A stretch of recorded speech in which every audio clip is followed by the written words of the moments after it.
नमस्कार, आदाब, सत श्री अकाल। स्वागत है आप सभी का आज के इस महत्वपूर्ण सेशन में, जिसमें हम चर्चा करने जा रहे हैं कि भारत को अमेरिका के डिफेंस हेडक्वार्टर का एक्सेस मिला। आखिरकार क्या मतलब है इस एक्सेस का और कितना महत्वपूर्ण है ये एक्सेस भारत के लिए, जानेंगे आज के इस महत्वपूर्ण सेशन में। साथियों, काफ़ी सारे न्यूज़पेपर में लगातार ये हेडलाइन पब्लिश हो रही थी, जिसमें ये बताया जा रहा था कि भारतीय डिफेंस अटैच को यूएसए के हेडक्वार्टर, जिसका नाम है पेंटागन, उसका एक्सेस मिल चुका है। ये देखिए, आप इंडियन एक्सप्रेस की हेडलाइन देख सकते हैं, हिंदुस्तान टाइम्स की भी हेडलाइन देख सकते हैं, जिसमें ये बताया जा रहा है कि भारतीय डिफेंस अटैच को पेंटागन का डायरेक्ट एक्सेस मिल चुका है। इस बात की जानकारी स्वयं यूएस के एयरफोर्स सेक्रेटरी, जिनका नाम फ्रैंक कैंडल है, उन्होंने इस बारे में जानकारी दी है। ये आपको फ्रैंक कैंडल हंसते हुए दिखाई दे रहे होंगे।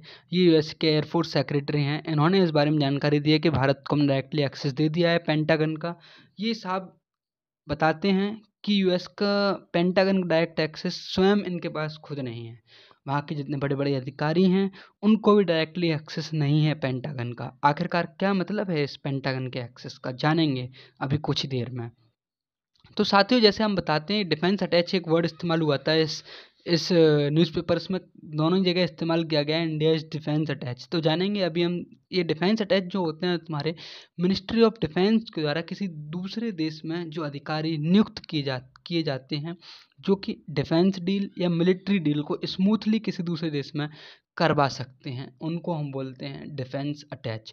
जो अधिकारी मिलिट्री डील को करवाने के लिए किसी दूसरे देश में नियुक्त किए गए हैं, उनको हम डिफेंस अटैचेस के नाम से जानते हैं। जिस तरीके से हमारे एम्बेसडर्स होते हैं, जो कि मिनिस्ट्री ऑफ एक्सटर्नल अफेयर्स के द्वारा नियुक्त किए जाते हैं, उसी तरीके से डिफेंस अटैच को मिनिस्ट्री ऑफ डिफेंस के द्वारा अपॉइंट किया जाता है किसी भी दूसरे देश में। साथियों, ये आपको दिखाई दे रहा होगा, ये पेंटागन मैथमेटिकल में जिस तरीके से 5 शेप होते हैं, उसी तरीके से इसको बनाया गया था वर्ल्ड वॉर 2 के टाइम पे, और ये यूएसए ने हड़बड़ी में बनाया था उस समय। ये आपको दिखाई दे रहा होगा, यहाँ पे यूएस की air force, navy, space force, army, इन सभी का हेडक्वार्टर जो है वो यहीं से है। जो भी इनकी आर्मी, एयरफोर्स ऑपरेट करती है, वो डायरेक्टली यहीं से ऑपरेट करती है, और इसका एक्सेस मिलना भारत के लिए काफ़ी ज़्यादा बड़ी उपलब्धि की बात होती है। तो ये आपको पेंटागन दिखाई दे रहा होगा। तो अगर हम बात करते हैं इस पेंटागन के बारे में, तो पेंटागन जो है इनका हेडक्वार्टर है। आखिरकार क्या एक्सेस होगा, इस एक्सेस का भारत के लिए क्या महत्वपूर्ण या क्या फ़ायदा रहेगा। तो जब हम बात करते हैं, पहले जब भी हम डील करते थे इनके साथ कोई भी, तो हमें इनकी गवर्नमेंट से परमिशन लेनी होती थी। तो जो कि वहाँ के प्रेसिडेंट हैं जो बाइडेन जी, जो कि अभी करंटली हैं, तो उनसे हमें परमिशन लेनी पड़ती थी कि हमें आपके साथ ये डील साइन करनी है या हमें आपकी मदद कर लेनी है इस प्रोजेक्ट में, तो हमें उनकी परमिशन चाहिए होती थी।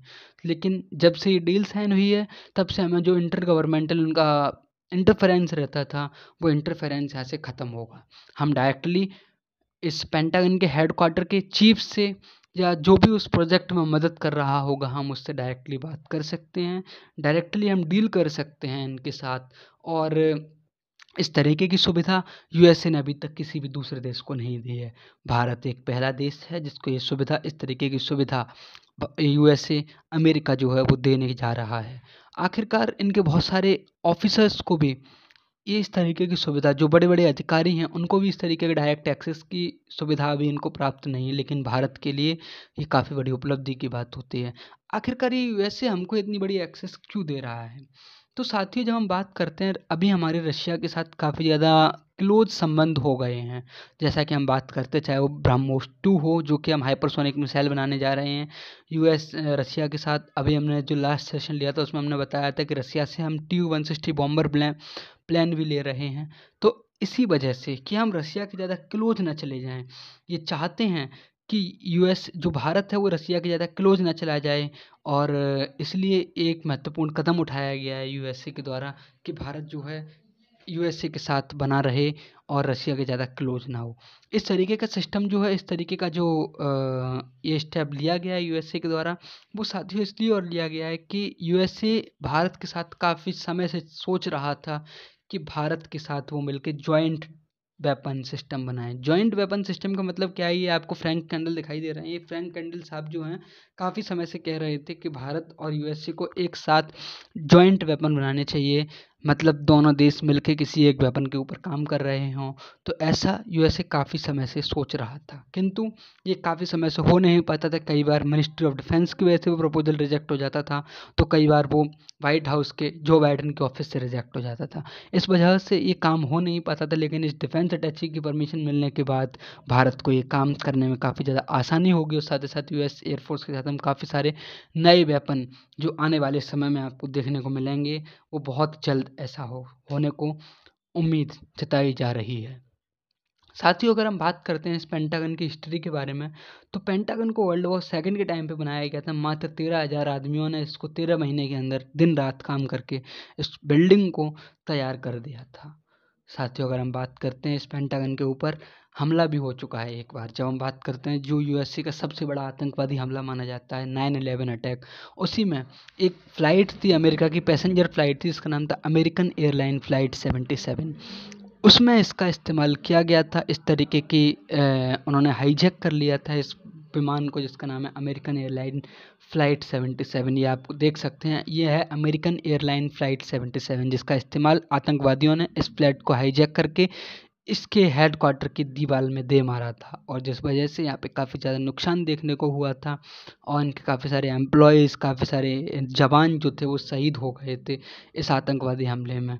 साथ ही इस तरीके का हमला जो है डिफेंस हेडक्वार्टर के ऊपर हमला करना, पूरे अमेरिका के ऊपर हमला करना जैसे माना जाता है, और जहाँ पे इनका हेडक्वार्टर का एक्सेस है वहाँ पर हमला काफ़ी बड़ी बात हो जाती है। हालांकि उन्होंने फिर बाद में इसका बदला भी लिया ओसामा बिन लादेन को मार के, खैर वो पॉइंट अलग है। अच्छा, जिस तरीके से इनका एक पेंटागन है, क्या भारत का भी कोई पेंटागन है? तो साथियों, इसका जवाब है नहीं। भारत का कोई भी इस तरीके का पेंटागन नहीं है। लेकिन जब हम बात करते हैं, भारत का एक खुद का एक साउथ ब्लॉक है जिसको हम बोलते हैं, जिस तरीके से दो ब्लॉक है, नॉर्थ ब्लॉक और साउथ ब्लॉक। नॉर्थ ब्लॉक में तुम्हारे हेड होम मिनिस्टर का ऑफिस है, और प्रेसिडेंट ऑफिस जो है जहाँ पे तुम्हारी द्रौपदी मुर्मू जी बैठती हैं। लेकिन साउथ ब्लॉक जो है तुम्हारा मिनिस्ट्री ऑफ डिफेंस को के लिए अलोकेट किया गया है, मिनिस्ट्री ऑफ एक्सटर्नल अफेयर्स के लिए अलोकेट किया गया है, तो वहाँ पे इनके अधिकारी बैठते हैं। अगर आपको जानकारी अच्छी लगी हो, सेशन महत्वपूर्ण लगा हो, तो वीडियो को लाइक कीजिएगा, चैनल को सब्सक्राइब कीजिएगा। ऐसे ही और वीडियो देखने के लिए लगातार